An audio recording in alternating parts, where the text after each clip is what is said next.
E aí, aluno da JJ, como é que você tá? Eu espero que você esteja com muita vontade, com muita energia, porque a gente vai agora para um tema espinhoso que cai na sua prova de residência e você vai acertar todas as questões. Repito, todas com o que eu tô falando. Legal? O tema de hoje é cefaleias. Solta a vinheta, Fernando. Vambora! Na sua prova de residência, grande parte das questões emerge do seguinte ponto: diferenciar as cefaleias primárias das secundárias. O que são as secundárias? As secundárias são que tem alguma coisa causando aquilo, né? Ah, o paciente tem um tumor cerebral, é uma cefaleia secundária. As cefaleias primárias, você vai ver mais à frente, que são muito clássicas, as que caem na sua prova. Então a gente vai começar com essa diferenciação e links mentais, para que você grave facilmente as secundárias que mais caem na sua prova. Maravilha? Vem comigo para o mapa mental para a gente já começar com tudo. Vamos lá. Hemorragia subaracnoide. Essa eu gosto muito. Essa o paciente chega para você e fala assim: doutor, tive uma dor de cabeça muito forte. Geralmente é uma dor de cabeça que parece cefaleia em salvas, aquela thunderclap headache, né, que a gente sempre lê, mas não sabe o que é. Aquela cefaleia muito forte, pior dor da vida, e o paciente pode ter rebaixamento do nível de consciência ou um sinal focal. Então, se tem um paciente lá, sinal focal, vamos lá, isso é importante. Sinal focal é um sinal que você consiga localizar no cérebro onde está essa lesão. Então, por exemplo, parou um braço, eu sei basicamente onde está isso. Parou a fala, eu sei basicamente no cérebro onde está isso. Eu consigo topografar a lesão, isso é um sinal focal. Maravilha? Ótimo, que aí vocês já pegam esse conceito para a vida de vocês. A hemorragia subaracnoide é o paciente que chegou para você e falou: doutor, tive a pior dor de cabeça da minha vida e meu braço parou de mexer. Opa, pensa em hemorragia subaracnoide, tá? Vem comigo. Tá lá, hemorragia subaracnoide, a pior dor da vida. Ah, tá. Mas rigidez de nuca. Por quê? Porque sangrou contra a meninge. Sangra contra a meninge, sangue é extremamente irritativo para a meninge. Então o paciente vai ter uma rigidez de nuca porque você não consegue distender aquela meninge. O paciente sente dor. Beleza? E lembrar uma coisa clássica de prova de residência de hemorragia subaracnoide. O paciente apresentou a dor.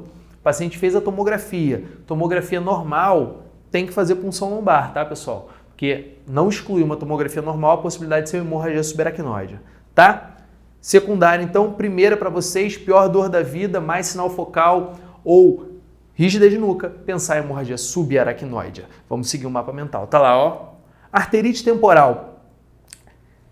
Idosa ou idoso com VHS, velocidade de hemossedimentação alta, e claudicação de mandíbula ou amaurose fugaz. O que é isso? O paciente ele cansa de mastigar. Ele cansa.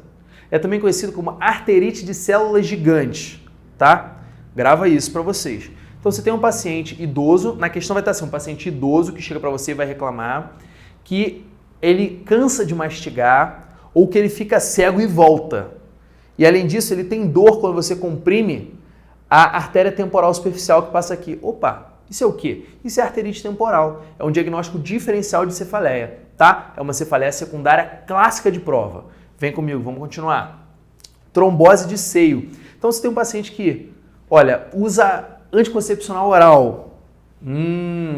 Ou um paciente que teve uma acne que foi lá e espremeu. Ele pode fazer trombose de seio, seio cavernoso, seio longitudinal superior. Trombose de seio é uma grande cefaleia secundária que, na maioria das vezes, a clínica do paciente é só cefaleia, só dor de cabeça. Então a gente tem que ter essa suspeição na prova quando você tiver lá anticoncepcional oral colocado ou a questão da acne colocada, tá bom? Vamos seguir no mapa mental, vem comigo. Eu botei lá para vocês e botei a imagenzinha do SNOOP. O que é isso, Felipe? SNOOP é um mnemônico para você gravar, tá? Para sua prova, é um acrônimozinho na verdade. Vamos lá, systemic, você tem alterações sistêmicas, paciente com febre, paciente com uma anemia importante, paciente com câncer, opa, tem alguma coisa errada. Neurologic conditions, então você faz um exame físico no paciente e tem um sinal focal. Opa, será que esse paciente ele realmente é só uma cefaleia primária? Onset, surgimento abrupto, um surgimento diferente, um padrão diferente, paciente com mais de 50 anos, né? Você tem que pensar isso. Então, onset, principalmente o surgimento, o P também vai ser padrão. Um surgimento abrupto, isso tem cara de ser alguma coisa vascular, não tem cara de ser, né, primária sim, tem que ver, mas é algo que chama a nossa atenção, tá bom? Outras condições associadas, por exemplo, seu paciente foi e bateu a cabeça contra o chão. opa, ele pode ter uma dor de cabeça como algo sinalizador, mas ele pode ter uma hemorragia subaracnoide, ele pode ter um hematoma extradural, ele pode ter um hematoma subdural, ele pode ter coisas que gerem essa dor de cabeça, mas como algo secundário. Você tem que pensar nisso. E o P vem de como surgiu o prior, tem o onset lá em cima e tem o prior. Eu gosto muito do seguinte, mudou, prioriza a mudança, mudou o quadro do paciente ou está persistindo muito tempo, pensa que pode ser secundário, principalmente se mudou, né? O paciente tem mais de 50 anos, mudou o padrão de dor, pode ser secundário. Então, você grava o SNOOP. Systemic, então condições sistêmicas que podem apresentar. Neurologic, que é aquela questão do exame físico mostrar um sinal focal desse paciente. Outras condições associadas, bateu a cabeça. Onset, que é aquele surgimento abrupto ou um surgimento diferente. E o P, que é a persistência da dor ou a mudança do padrão da dor. Então, você pode gravar como padrão esse P, tá bom? Vamos seguir. Vem para o mapa mental comigo. Glaucoma. Glaucoma é bem interessante. É um paciente que chega para você, que na maioria das vezes ele não sabe que tem glaucoma, ou se souber, ele já vai falar, doutor, tô com uma crise de glaucoma aqui, tá pegando, tá? É um paciente que vai ter dor de cabeça, vai estar midriático naquele olho, muitas vezes com hiperemia conjuntival, o olho vai estar vermelhão, tá? E ele vai estar vendo halos em volta da luz, vários halos. Pergunta para ele, o senhor está vendo halos em volta da luz, está vendo bolinhas em volta da luz, círculos em volta da luz? Ele vai falar, estou vendo, doutor. Pensa em glaucoma. Na sua questão de prova vai estar demarcado isso, tá bom? Neoplasia intracraniana. Você vai ter na questão o seguinte, paciente que tem dor pela manhã, tem muito isso em questão, náusea, vômito, e a dor, ela vem constantemente piorando. Tá piorando, tá piorando. Cara, esse paciente, na questão, você tem que investigar uma cefaleia secundária. Você tem que pensar que ele pode ter algo crescendo ali, tá bom? Vem para o mapa mental comigo. Felcromocitoma, essa é muito demarcada. É um paciente que tem taquicardia, hipertensão arterial sistêmica, importante, e flush, o paciente fica todo vermelho. É uma condição endocrinológica que causa cefaleia, e é uma cefaleia importante. É assim, até incomoda o paciente. E você vai medir a pressão, o paciente vai estar hipertenso. Ele vai falar, não, doutor, é por causa da pressão. A pressão está causando isso, que é hipertensão da dor de cabeça. Hipertensão não dá dor de cabeça, tá, pessoal? Você vai ter lá a pressão alta, o paciente vai estar taquicárdico e ele vai ter esse flushing. O paciente pode ter diarreia também, pode ter outros comemorativos. Pensar em felcromocitoma, que é uma alteração da suprarrenal. Vem. Dissecção carotídea. Essa é muito clássica na questão, um ciclista que caiu e bateu com o pescoço. Ou um lutador de jiu-jitsu que estava lutando, sofreu estrangulamento e depois apresenta um sinal focal ou uma dor de cabeça. Porque aquela carótida, ela disseca e vai faltar sangue no cérebro desse paciente. Tem pacientes que só vão sentir dor de cabeça, mas tem pacientes que podem até infartar um lado do cérebro. Então você pode pensar um paciente, pensa nisso, o lutador de jiu-jitsu, o ciclista, é clássico da questão, ou alguém que tomou uma pancada muito forte no pescoço. Muito clássico, vai ter sempre isso denunciado, muito raro não ter. Eu particularmente nunca vi uma questão que era de dissecção carotídea que não falava de um trauma antes. Tá? Mapa mental, bora!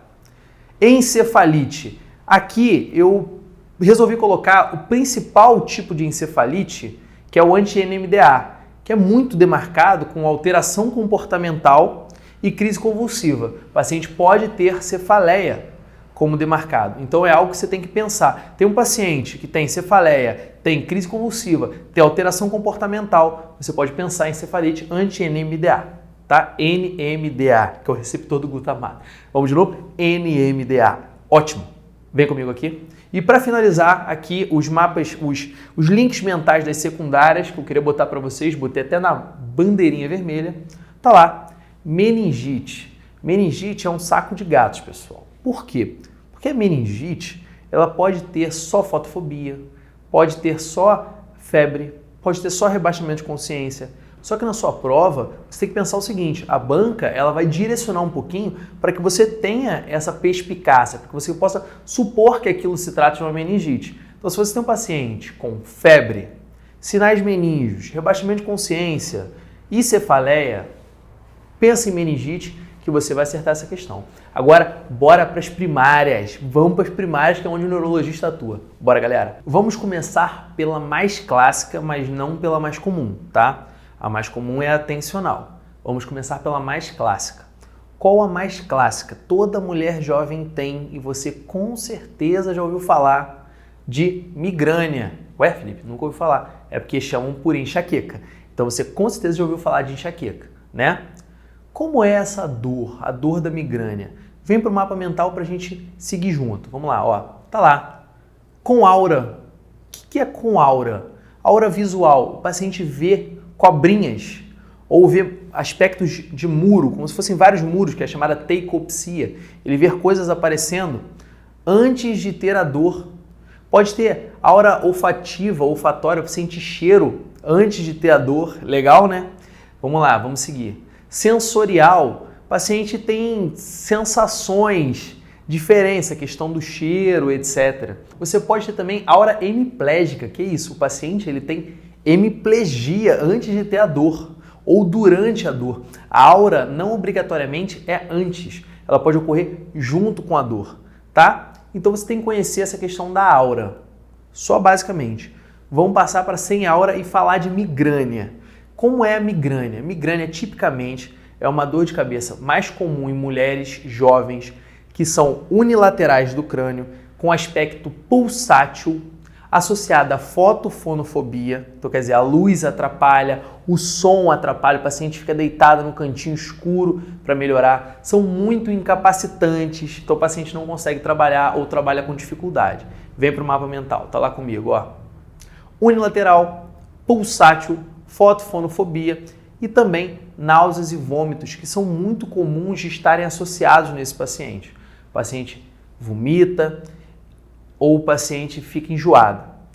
Um ponto super importante para vocês é na criança. A criança ela pode ter dor abdominal, que é chamada enxaqueca abdominal da criança, e é um tipo de dor de cabeça. Olha que coisa aleatória, né? É um diagnóstico diferencial de dor abdominal na criança.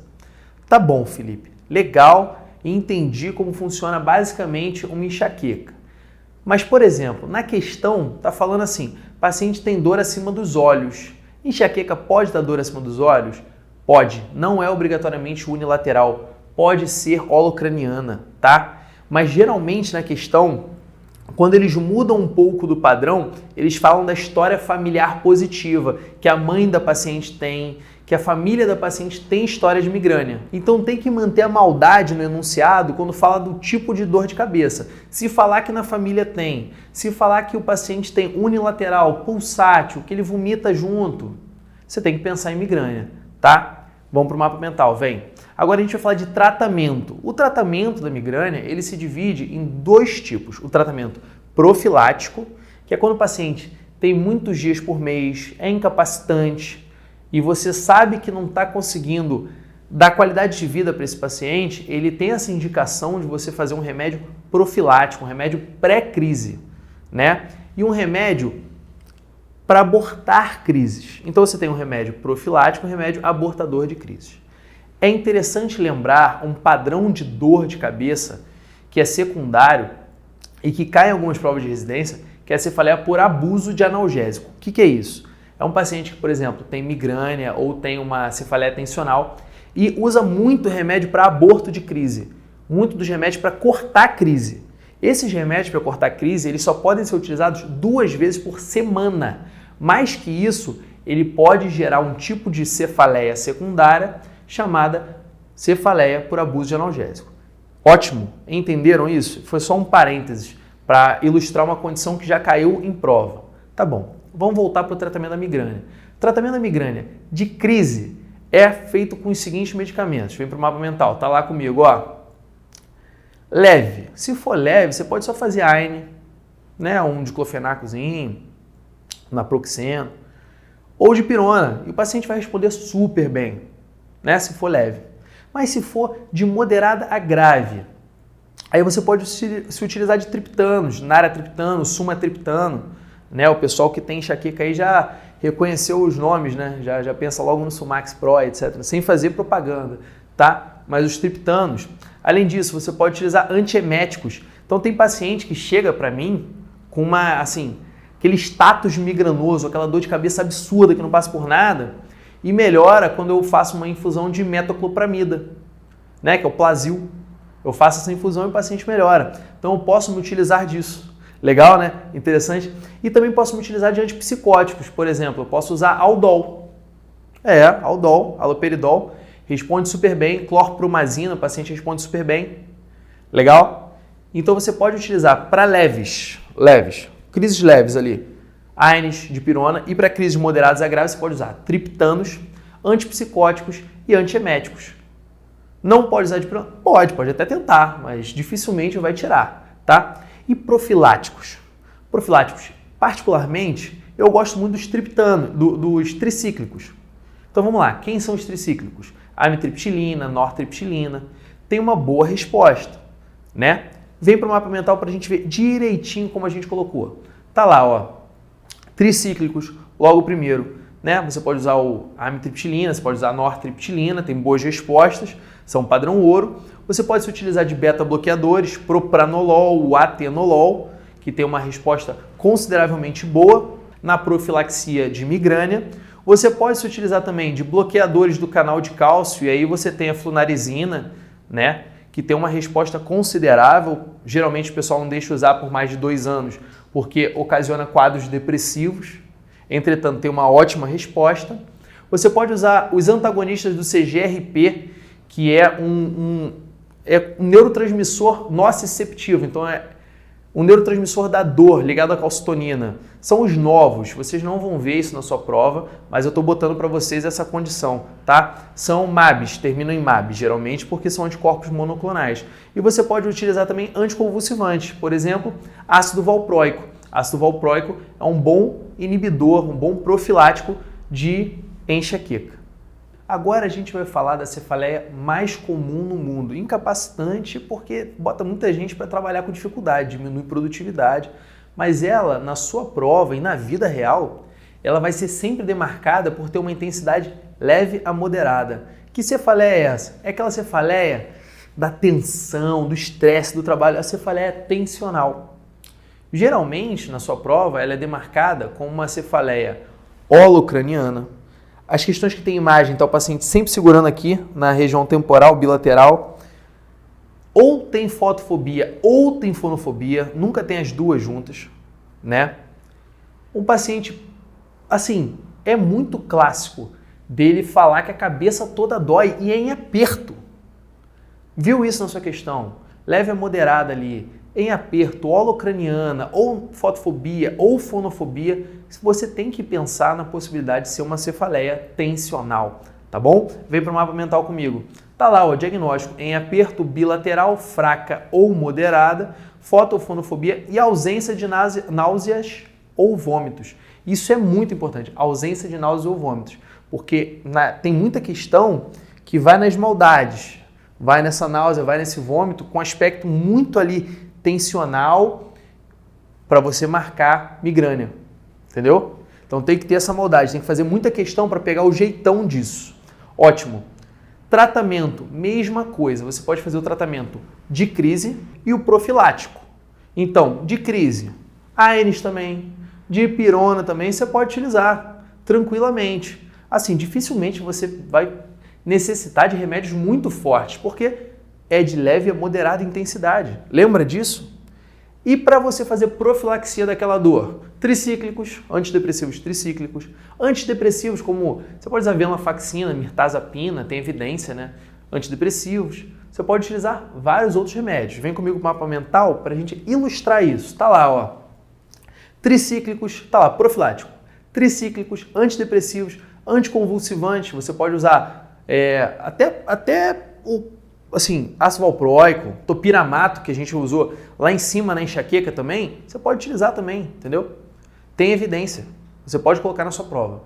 Então é interessante que você grave isso, que os tratamentos são de abortar a crise e de profilaxia, para que você não caia numa pegadinha. E é muito importante prestar atenção no padrão da dor, porque é o padrão que é cobrado nas provas. É esse diagnóstico diferencial do tipo de dor para o tipo de cefaleia que está causando aquilo. Agora a gente vai passar para uma cefaleia que aumenta o índice de suicídio, É uma cefaleia muito bizarra, muito forte, geralmente hemicraniana, com sinal trigêmino autonômico. Que isso, Felipe? Miose daquele olho, lacrimejamento, rinorreia.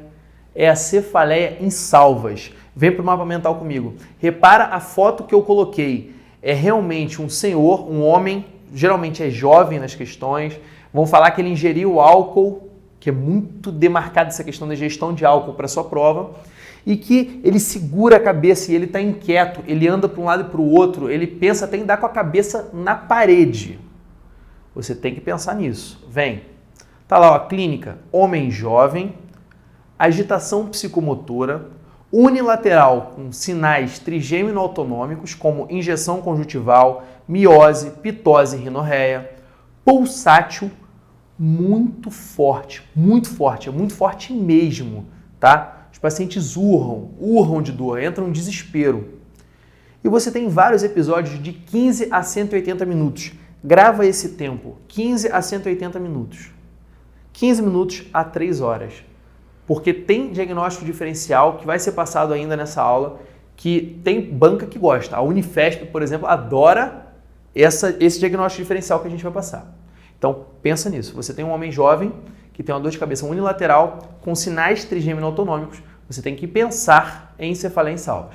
Tem ingestão de álcool? Pensa ainda mais em cefaleia em salvas. E como é que eu trato isso? A crise, o tratamento da crise, você pode fazer oxigênio. É isso mesmo, oxigênio. Em alta quantidade, 15 litros por minuto. Você deixa lá o cara um tempinho no oxigênio, ele melhora essa dor de cabeça. Ou você pode fazer triptano, sumatriptano, naratriptano, mas o oxigênio é legal, porque na sua prova você vai pensar assim, qual é o tratamento? Vai estar lá, oxigênio, e você pode marcar sem medo, porque o oxigênio realmente melhora esse tipo de dor em crise. E os profiláticos? Vamos falar sobre eles, vem para o mapa mental. Verapamil, eu gosto particularmente bastante do Verapamil, tenho ótimas respostas com ele, mas você também pode usar anticonvulsivantes como o topiramato. O topiramato tem uma boa resposta para o paciente com cefaleias em salvas. Beleza? Falamos então de migrânia, de cefaleia tensional e de cefaleia em salvas. Vamos continuar? Vamos continuar. Vem para o mapa mental. Lembra que eu falei que tem gente que gosta de um diagnóstico diferencial? Esse diagnóstico diferencial é pouco cobrado, mas quando ele é cobrado é na maldade. Eles colocam no enunciado, você vai olhar o enunciado, vai ser igualzinho cefaleia em salvas. Só que tem algumas coisas diferentes. Geralmente é uma mulher. Lembra que você fala em salve é homem? Esse diagnóstico diferencial, o pessoal coloca a mulher lá. Então você já abre o seu olho para isso. Vem para o mapa mental. Tá lá, ó. Prevalência igual entre os sexos. Só que a questão coloca a mulher para quê? Para que o diagnóstico diferencial seja feito na sua prova. Unilateral e forte. Olha agora a manha. Dura de 2 a 30 minutos. Olha como é que a duração é diferente. O paciente a dor dura de 2 a 30 minutos. A outra dura de 15 a 180 minutos. Olha como é que é diferente. Então você tem uma mulher com uma duração de dor de 8 minutos, por exemplo. Você vai ter que pensar nessa hemicrania, né? Pensa na hemicrania. Vem para o mapa mental. Sinais trigêmino-autonômicos exatamente parecidos com o de cefaleia em salvas. E qual a pegadinha da parada? Qual é o pulo do gato? O pulo do gato é que o tratamento é diferente. Esse tipo de cefaleia, ele é responsivo à indometacina. Já a cefaleia em salvas, não. Então, na questão lá, vai estar quadro igualzinho cefaleia em salvas, só que vai ser uma mulher, a duração do quadro vai ser menor do que a duração de um quadro de cefaleia em salvas, e na resposta do tratamento vai ter indometacina. Você viu isso, você não erra, você acerta, porque você está tratando de uma hemicrania, tá? Qual hemicrania é essa? Paroxística. Agora a gente vai falar de uma cefaleia que é o horror dos dentistas. A galera vai e faz aqueles implantes ortodônticos, né, que bota um pininho lá de dente e dá aquela beliscadinha no trigêmeo. Neuralgia do trigêmeo. Cara, isso é muito clássico. O paciente vem pra gente com uma dor que é considerada uma das piores dores que o ser humano pode sentir. É uma dor muito forte, empontada, em choque, no território trigeminal. Geralmente é em V2, é aqui no território maxilar. É uma senhora dor. O paciente às vezes deixa de mastigar por causa dessa dor, porque geralmente pode ter a mastigação como gatilho, como surgidor dessa dor. Tá ótimo? Surgidor da dor ficou horrível, mas como algo que propicia a dor. Agora ficou muito mais bonito, né? Venhamos e convenhamos. Vem para o mapa mental comigo, vamos lá. Neuralgia do trigêmeo, bandeirinha amarela, porque o pessoal adora cobrar isso. Prevalência aumenta conforme a idade. Então, na sua questão, na sua prova, geralmente é uma senhora idosa. O pessoal adora a senhorinha idosa, adora para neuralgia do trigêmeo. Pode ser um senhor? Pode, mas senhorinha idosa. Pensa na senhorinha idosa, tá? Neuralgia do trigêmeo. Aspecto em choque muito forte, conforme já falamos. Na topografia do nervo trigêmeo na face, conforme já falamos. Surge após estímulos usualmente indolores, como mastigar, conforme também já falamos. E qual é o tratamento para isso? O tratamento para isso, na maioria das vezes, é carbamazepina. Você usa carbamazepina e o paciente responde super bem. Se a carbamazepina não funcionar, aí, meus amigos, temos abordagens cirúrgicas para esse tipo de dor. Mas geralmente a carbamazepina responde super bem, tá? O paciente responde bem ao uso da carbamazepina para esse tipo de cefaleia. Ótimo! É uma cefaleia, mas assim, na questão vai estar a dor na face, na maioria das vezes. Não vai ter dor de cabeça, é uma dor na face. Mas é abordado nessa parte de cefaleia e é um diagnóstico diferencial importante. Ótimo! Então agora a gente vai para a menina dos olhos, para o fechamento, para uma coisa que pouca gente conhece e que é interessante de falar com vocês, que é o pseudotumor cérebro ou pseudotumor cerebral ou hipertensão intracraniana idiopática. O que é isso, Felipe? Isso é um quadro de cefaleia arrastada, geralmente numa mulher jovem, obesa, geralmente bem pesadinha mesmo. Ela apresenta alterações visuais, ela começa a ver diferente, ver embaçado. Ela apresenta alterações da audição, ela escuta tinitos, aquele zumbidinho, aquela coisa chata. Essa paciente é uma paciente que possivelmente tem pseudotumor cérebro. Vem para o mapa mental comigo, vamos lá. Pseudotumor cérebro, olha lá, ó, mulher jovem e obesa. Tem perda do campo visual, por quê? Porque vai fechando o campo visual do paciente. E como você está pressionando aquele nervo craniano, o nervo óptico dela, e você está causando hipertensão intracraniana, você pode ter o achatamento do globo ocular e você pode ter edema de papila bilateral. Então na tua prova vai estar lá, a mulher jovem, obesa com edema de papila. Esse edema de papila da tua prova é muito demarcador de pseudotumor, tá? Mapa mental, vamos embora. Pressão de abertura à coleta de líquor, LCR, líquido cefalorraquidiano alta. Então eu vou fazer a punção lombar dessa paciente, fiz pressão de abertura muito alta, pum, bota lá 35, 40. Opa, paciente jovem, obesa, com alteração visual, escutando aqueles barulhinhos e pressão de abertura alta do líquor, pseudotumor cerebral. Seguindo o tratamento, nós podemos fazer a acetazolamida, que vai diminuir a produção licórica, diminuindo, por conseguinte, a pressão intracraniana. Nós podemos fazer o topiramato, que também atua na anidrase carbônica, diminuindo essa produção licórica. E nós podemos fazer uma derivação cirúrgica, ou uma lomboperitoneal, ou uma ventrículo-peritoneal, a famosa DVP. Deslocando esse líquor dali, ou produzindo menos, você pode diminuir a causa. Entretanto, pedir para a paciente emagrecer e fazer com que ela emagreça bem é um dos grandes fatores a mudar a história dessa doença. Às vezes você tem paciente que tem dor, tem tudo, você começa a acetazolamida, não tem resposta, você começa a topiramato, não tem resposta. O paciente perde 15 quilos, 20 quilos, 30 quilos e ela melhora. Então a perda de peso é algo também considerável para a sua questão, para a sua prova e para a sua vida. Maravilha? Pessoal, então falamos das cefaleias primárias, né? Migrânia, cefaleia tensional, cefaleia em salvas, neuralgia do trigêmeo, hemicrania paroxística e pseudotumor cérebro, que são as mais cobradas em prova de residência. Claro que tem várias outras, mas essas são as mais cobradas. E falamos das cefaleias secundárias, que você tem que ter o vínculo mental na sua cabeça. Eu recomendo que você faça muitas questões desse tema, porque é um tema que depois que você pega o jeito, você não erra nenhuma questão e garante pontos preciosos, porque muita gente não dá importância, beleza? Talvez você esteja no início dessa caminhada, no meio, já tenha feito prova no ano seguinte, no ano passado, querendo dizer, mas eu recomendo que você continue, que foque lá no final, foque na sua aprovação, beleza? Sucesso, galera, estuda, força, vamos com tudo, vamos forte. Um grande abraço, vamos embora!